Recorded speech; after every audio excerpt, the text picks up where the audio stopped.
Qui n'a jamais associé fanfares et chorales à de joyeuses troupes de musiciens animant l'espace public lors d'une fête communale ? Pourtant, derrière ces pratiques se cache une histoire musicale riche et ancienne, s'étendant sur plusieurs siècles.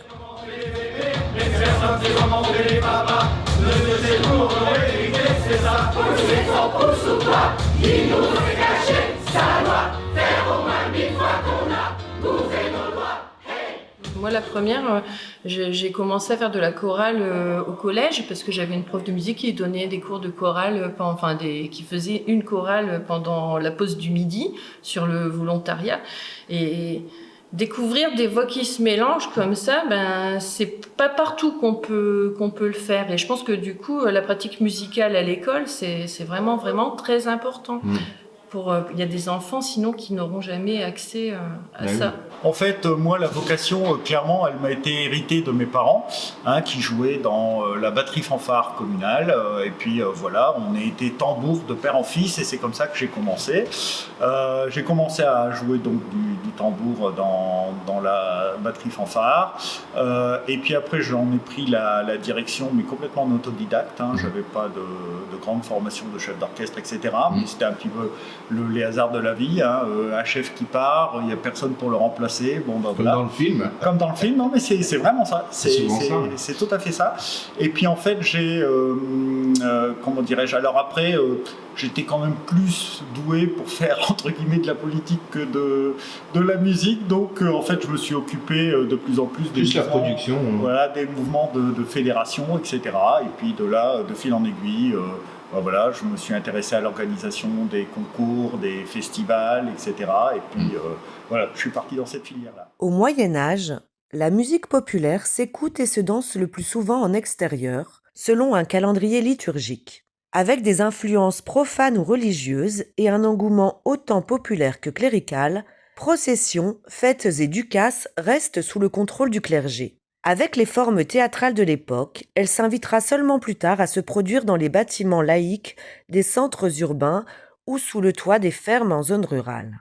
À la Renaissance, ce sont les cours royales et les aristocrates qui prennent le relais. La musique est un élément essentiel de la vie de cour. Elle devient savante, réservée à une élite. Il y a beaucoup de formes différentes. Il faut déjà faire un petit peu d'histoire. On va en faire un peu d'histoire si tu le veux bien. En fait, la fanfare, à l'origine, c'est le téléphone des armées sur les champs de bataille.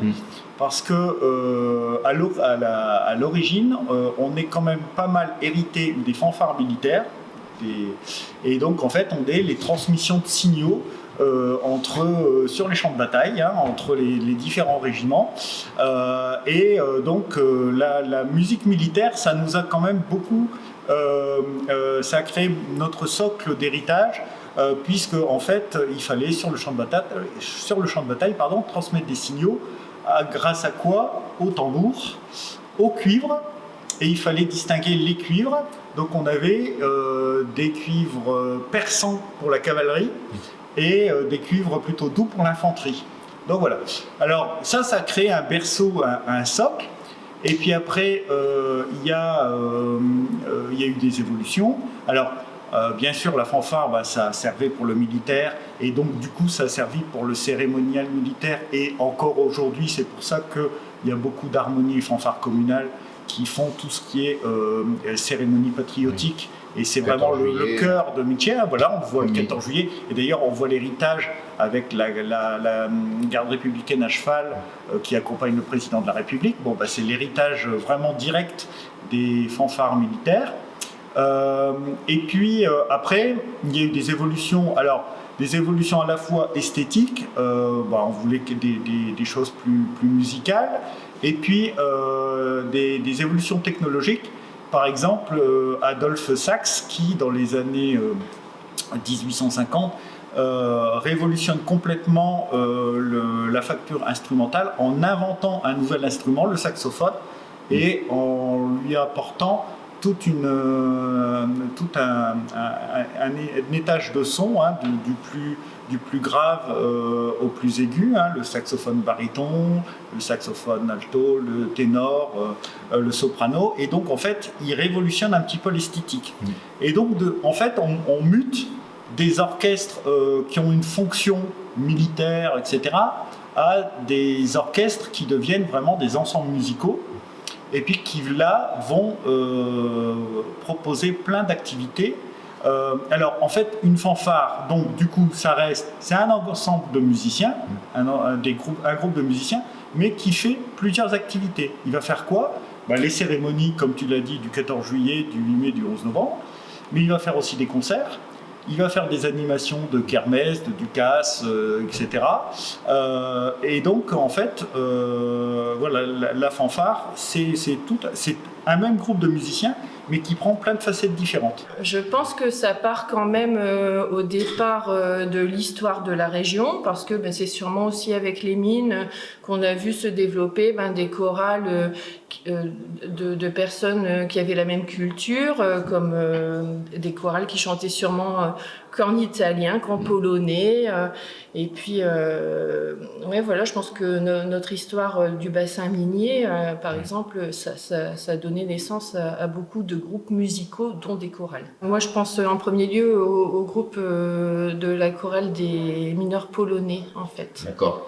Qui est vraiment une chorale emblématique et qui a été longtemps une chorale d'hommes uniquement, qui a parfois intégré, il me semble, quelques femmes, et c'est vraiment une chorale où on chante en polonais beaucoup. Albo siemię swój, Panie mój Panie, wróć do swej dzieciny,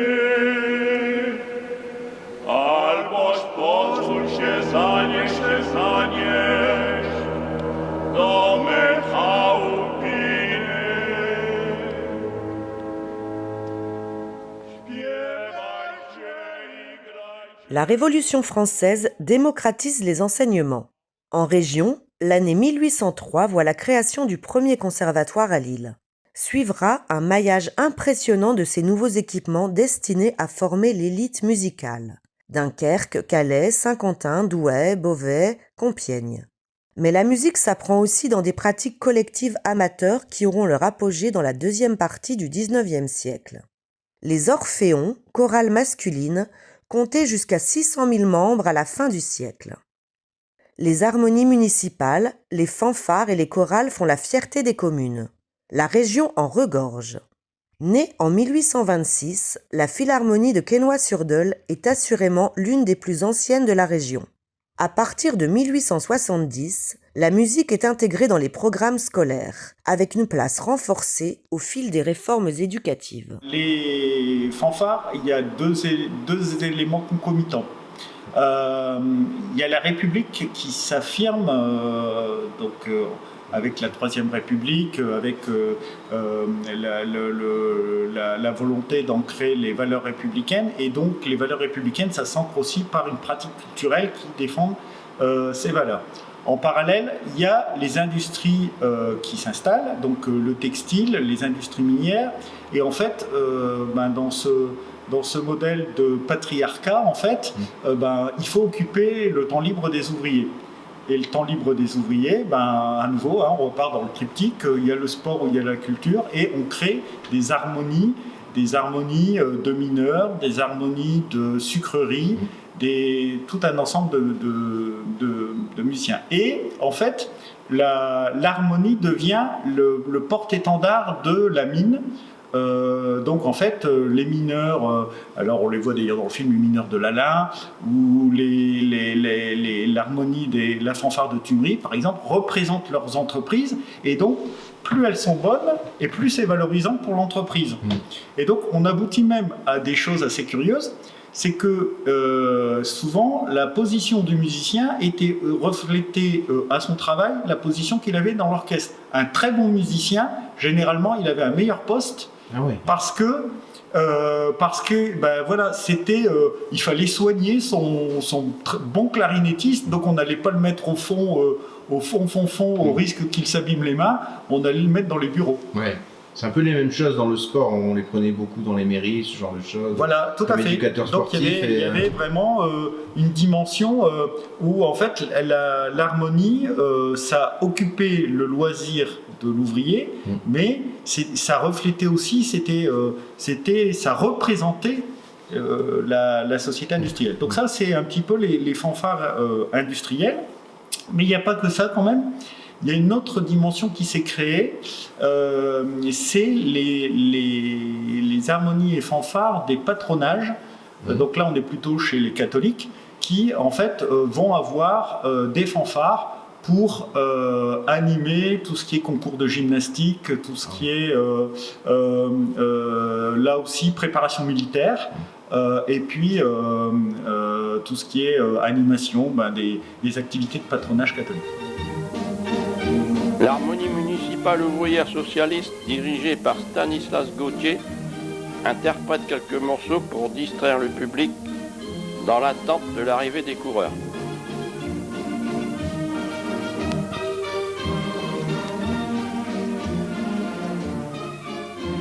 On rentrait dans les activités, dans le monde du travail très jeune, hein, à l'époque. On rentrait, on avait 10-12 ans, on rentrait dans les premiers postes d'activité, hein, dans les mines. Et en fait, en parallèle, on avait de l'apprentissage, souvent d'ailleurs en mode patronage, hein, c'est-à-dire que c'était pas des activités rémunérées. Hein, le professeur de musique, il était aussi lui-même mineur, ou il était lui-même ouvrier. Et en fait, c'est un apprentissage qui se faisait par transmission orale, hein, d'ailleurs d'abord. On n'apprenait pas forcément à lire la musique, hein. Donc c'était par tradition de transmission orale, et puis petit à petit ça s'est structuré, et c'est là que sont arrivées les écoles de musique intégrées aux harmonies, pour vraiment avoir un cycle d'apprentissage pour plus l'âge de rentrée à la vie active reculait, et plus on avait des écoles de musique avec des élèves qui se sont comme ça institués. Des groupes de gospel, par exemple, alors que c'est pas notre culture au départ, qui se sont développés et qui attirent beaucoup de gens.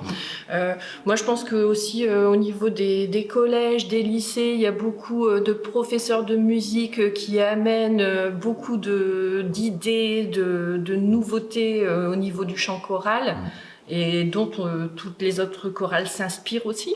Ouais. Parce que pour attirer du monde et pour plaire au public aussi, il faut s'adapter à tout ça. Il faut chanter du Stromae, il faut chanter... La musique de l'air du temps. Ouais. De toute façon, ça a toujours été ça, hein, les chorales de tout temps. À l'époque, elles chantaient du Charles Aznavour, avant elles chantaient du Maurice Chevalier, avant elles chantaient encore d'autres chansons. Ce qui ne veut pas dire qu'on n'en chante plus, parce que je pense qu'on a un devoir aussi de mémoire. Et ça, c'est très ancré aussi dans les fanfares et les orchestres, mais je pense que aussi dans les chorales, parce que vous allez quand même retrouver un petit peu, au moins des éléments communs entre les orchestres et les chorales. Je pense que les chefs de chœur, ils sont quand même en grande partie instrumentistes, etc. Et ce qui fait que je pense que tout ce qui est aussi devoir de mémoire, de chanter par exemple des chants, je sais pas, comme La Butte Rouge, comme la musique de Joyeux Noël, le film de Danny Boone, etc. Ça va aussi ouvrir des horizons aux personnes qui sont dans votre groupe. Les chorales n'existeraient pas, il y a les chefs de chœur, il y a les choristes, mais il y a surtout des bénévoles, des présidents d'associations qui s'investissent corps et âme vraiment pour qu'il y ait des esprits comme ça dans les chorales qui vont essayer d'amener une bonne entente et qui justement vont permettre à des nouveaux adhérents d'arriver et puis de se sentir tout de suite bien dans les associations. Et ça, c'est pas forcément le chef de chœur ou les choristes, mais c'est aussi tout un bureau derrière, en fait. L'aspect associatif avec bénévolat, ça apporte quelque chose. Si les chorales exécutent des œuvres vocales, quels sont les instruments qui composent la fanfare ? Voilà bien longtemps que les trompettes de cavalerie, qui portent bien leur nom, sont utilisées sur les champs de bataille pour transmettre les ordres. Dès lors, les fanfares, au début du XIXe siècle, prennent fortement une connotation militaire. Il suffit de penser aux formations napoléoniennes composées de tambours, fifres et trompettes. La révolution de l'invention du saxophone en 1840, couplée à la révolution industrielle, marque assurément une nouvelle étape. Il faut savoir à peu près que on dit qu'il y a à peu près 1000 harmonies et fanfares dans les Hauts-de-France. Ouais, même pas en France. Voilà, les Hauts-de-France. dans les Hauts-de-France. Sur les 3000 ensembles musicaux aujourd'hui présents. Donc en fait, on est un gros bassin d'harmonie et de fanfare en fait. Hein. Il fut une époque, le maire avait loupé sa carrière si il n'avait pas son harmonie de sa ville ou de son village. En fait, c'était on dissociait pas l'harmonie de sa ville ou de son village. Donc en fait, on en a eu énormément. On en a moins, bien évidemment, d'autant plus renforcé par le fait qu'aujourd'hui on crée des intercommunalités avec des écoles de musique intercommunales et donc on perd un peu l'ancrage communal, mais effectivement ça se compte en milliers. Alors tu vas me dire sur les milliers quels sont les plus emblématiques et les plus représentatives.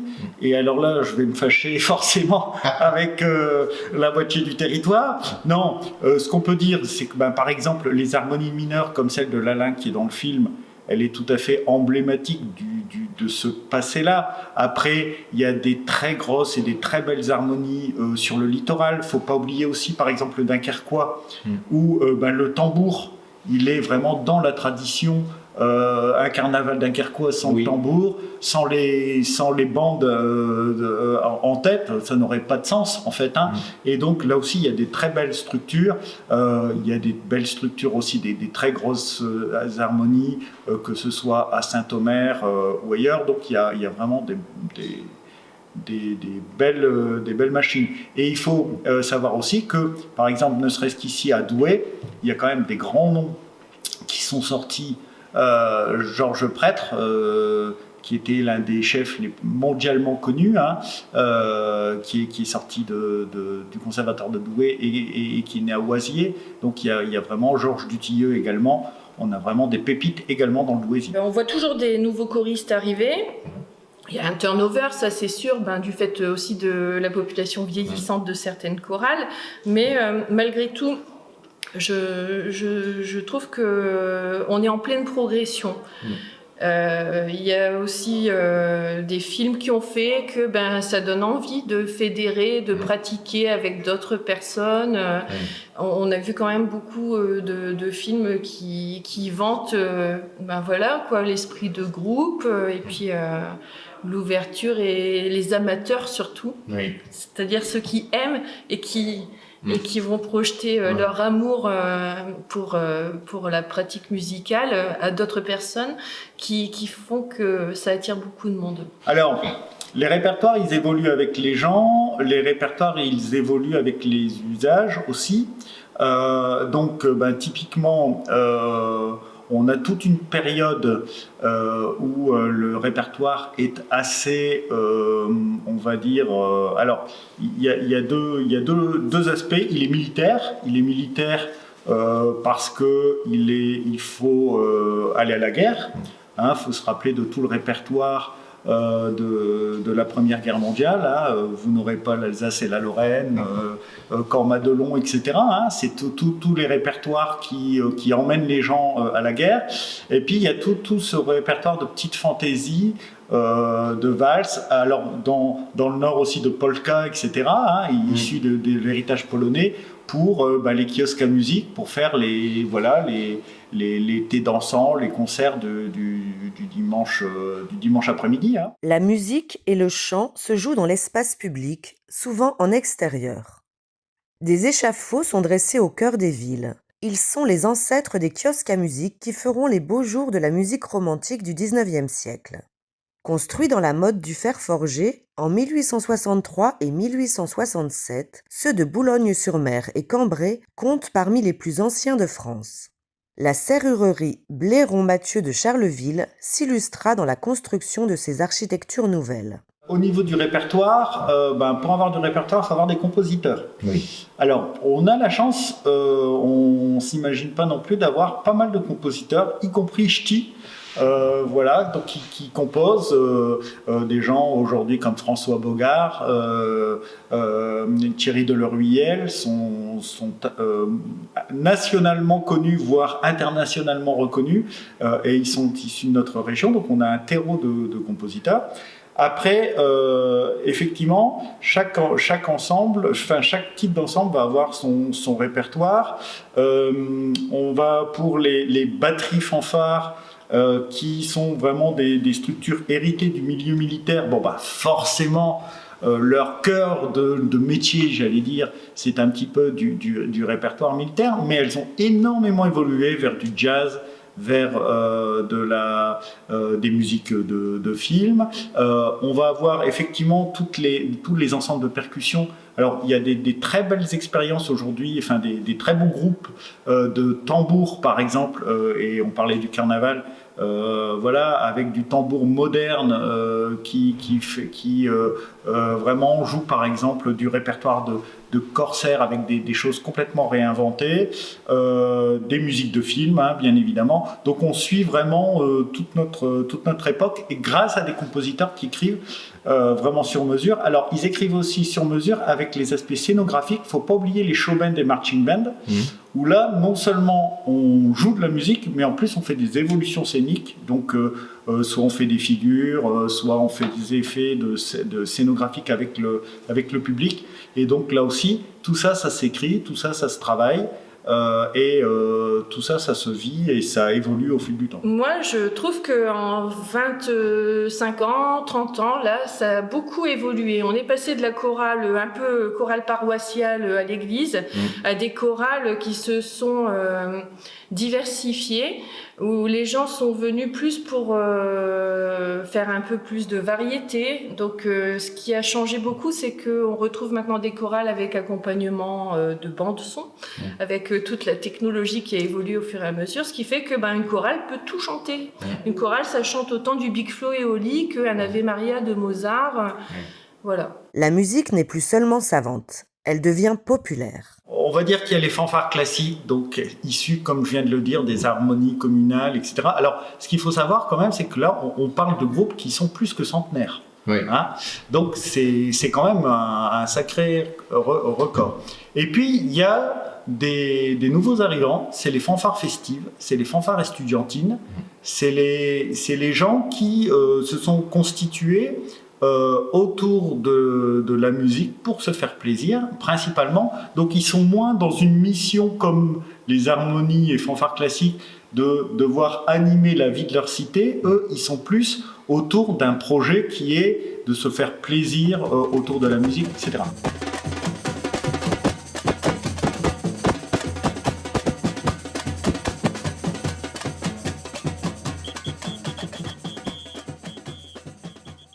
La chorale, c'est ouvert à un plus large public, étant donné qu'il n'y a pas d'apprentissage nécessaire pour intégrer une chorale.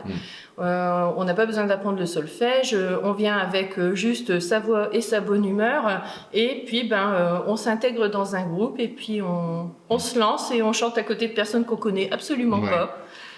Et ça, tout ça, juste avec sa voix. Les chorales de la région, on se regroupe beaucoup autour de rencontres chorales, et c'est souvent bénévolement, pour le coup. Les chorales sont rarement rémunérées, et c'est souvent au profit d'une bonne cause. On va chanter pour le Téléthon, pour Octobre Rose, pour l'Association des paralysés de France, pour les personnes qui sont en EHPAD, etc. C'est souvent un partage comme ça autour d'une association, d'une bonne cause, en fait. Dans une fanfare, on transmet une identité musicale, une tradition musicale, et pour autant, c'est pas, du coup, ça fait des gens très très ouverts sur plein d'esthétiques musicales.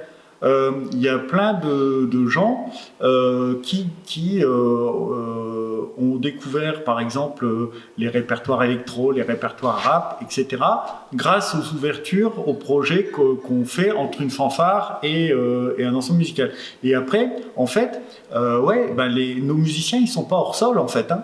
Donc, il est pas rare moi, de voir des jeunes qui jouent du répertoire de musique de film ou du répertoire même de marche militaire.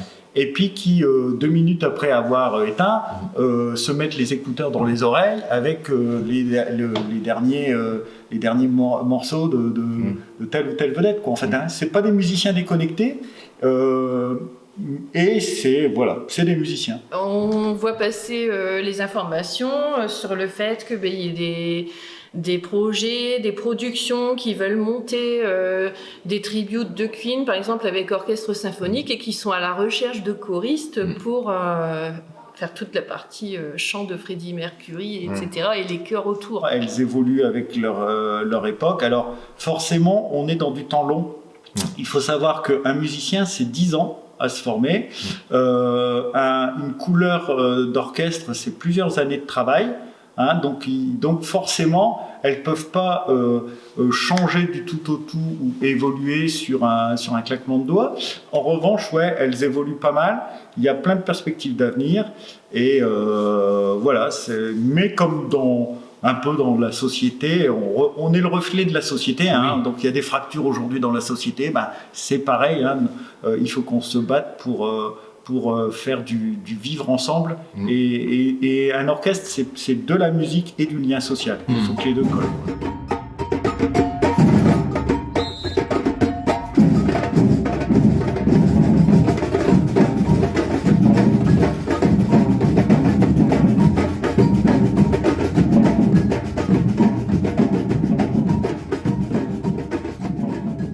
Après, ce répertoire, il a évolué, il a suivi. On a eu aujourd'hui un orchestre joue des répertoires de musique de film. On a même eu des harmonies jouées avec de la musique électro, faire des choses avec du rap. Hein. Donc aujourd'hui, voilà, tous les univers sont explorés.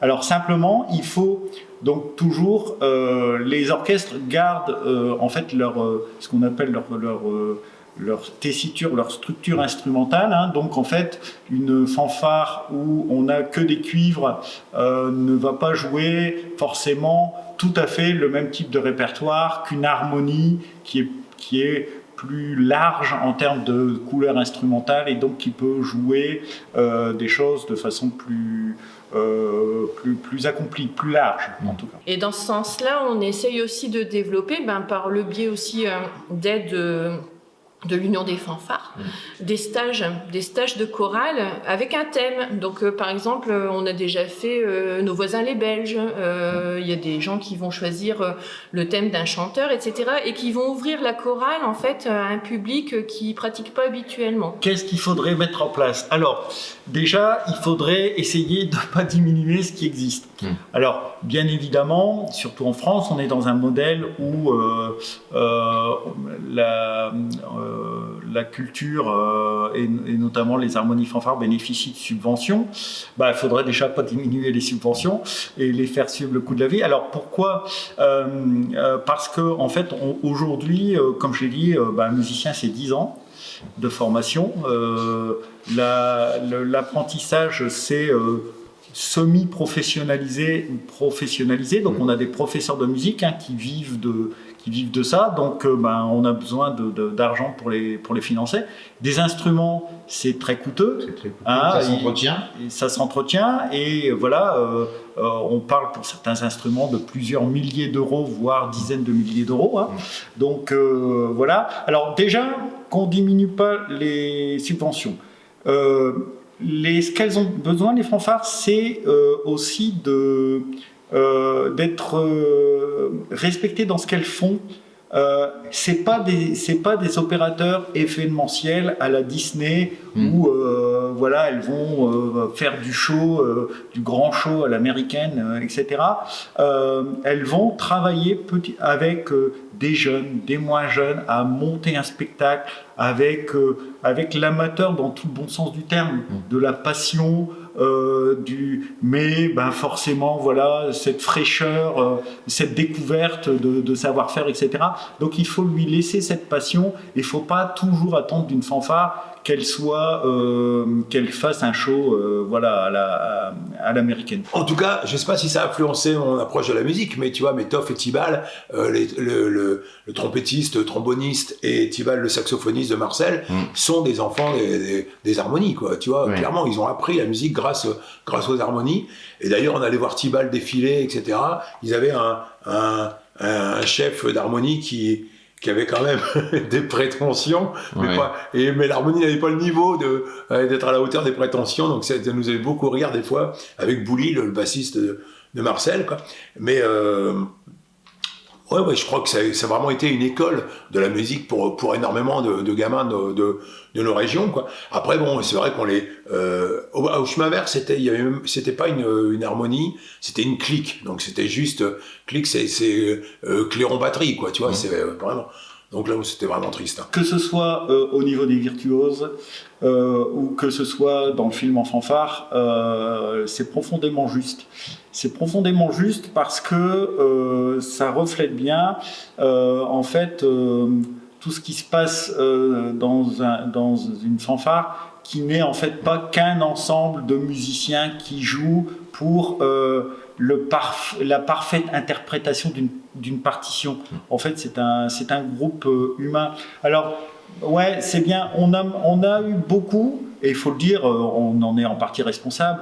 On a eu quand même pas mal le cliché du musicien qui jouait pas très juste, qui picolait, et qui et ça a été le cas, faut pas le nier. Mais aujourd'hui quand même, c'est plus ça. On essaye vraiment d'avoir un projet artistique, c'est-à-dire de se dire, qu'est-ce que avec notre groupe on veut faire ? Est-ce qu'on veut plutôt être funky ? Est-ce qu'on veut plutôt proposer tel répertoire ? Est-ce qu'on veut en bouger ? Est-ce qu'on veut donc on définit ça, et on essaye vraiment de proposer des choses nouvelles. Et c'est vrai que le cinéma, en tout cas comme le film en fanfare, c'est parfaitement juste par rapport à ce qu'on est. Il faut savoir que quand même,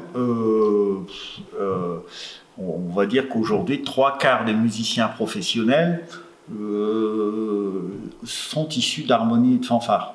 D'accord. Voilà. C'est bon à savoir. Donc les trois, on est encore un terreau de vocation, et on est encore Alors effectivement, à un moment donné, être musicien professionnel, c'est complètement une autre exigence de qualité, de niveau, d'interprétation, etc. Et puis, et il y en a pas mal qui n'oublient jamais leurs origines, qui sont toujours contents de revenir jouer dans leur fanfare d'origine, même des très très grands musiciens.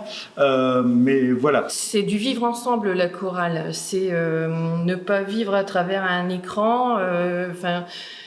Le fait de se produire en public, c'est pas agréable d'avoir un public en face de soi, par exemple, avec un téléphone ou qui te filme, etc. Je pense que pour n'importe quel artiste, c'est pas quelque chose de très agréable. Tu donnes quelque chose de vrai, et puis t'as pas forcément envie d'avoir cette barrière entre ce que tu donnes et la personne qui devrait le recevoir, en fait. Ça va être les temps forts de la vie de sa cité, de la vie de sa commune. Donc forcément, il va déjà participer à tout ce qui se passe, les traditions, les foires, les carnavals, etc., qui se déroulent sur le territoire. Après, il y a des rencontres, effectivement, qu'elles soient régionales ou nationales. Ces rencontres sont proposées par les fédérations musicales. Alors, il y en a plusieurs, parce que là aussi, les fédérations, c'est un petit peu rigolo, parce qu'on pourrait se dire, il y a une fédération de foot, il n'y en a pas plusieurs. Pourquoi il y a plusieurs fédérations de fanfare ? Parce que, comme je l'ai dit tout à l'heure, il y a eu des militaires, il y a eu des patronages catholiques, il y a eu la société civile, et donc, en fait, il y a encore ces fédérations. Un peu comme des syndicats. Clairement comme des syndicats, tout à fait. Et en fait, mais chaque fédération organise statistiquement des rencontres régionales ou des opérations nationales. Donc il y a aussi, oui, des concours nationaux ou des festivals nationaux qui se déroulent. Ouais. Est-ce qu'il y a une Champions League, quelque chose qui joue au niveau européen, un petit peu pour se donner ou... Alors ouais, oui, alors tu emploies l'anglicisme Champions League, c'est parfaitement exact. Les collègues alors pas véritablement, enfin moins dans le secteur des orchestres d'harmonie, mais par exemple les brass bands, qui sont une pratique de cuivre anglo-saxonne, voilà, qui a émergé également en France, où aujourd'hui il y a beaucoup notamment adossés au très bon conservatoire qu'on a, des brass bands qui sont de très bonne qualité. D'ailleurs, le week-end dernier, le brass band Hauts-de-France est devenu champion de France chez les collègues de la Confédération musicale de France. Et donc oui, par exemple, il y a une Champions League de brass band. Voilà. Alors ça n'existe pas encore dans les autres disciplines, parce que c'est vrai que on est plutôt dans des structures qui aujourd'hui sont beaucoup plus intéressées à faire du local, à faire de l'animation locale, que des grands concours très loin, etc. Et puis ça a un coût aussi. J'ai ma famille de sang, et j'ai ma famille de chœur, mais de chœur CHOEUR, parce que vraiment les chorales en soi c'est des familles, c'est tout un groupe qui unit sa voix et qui est soudé.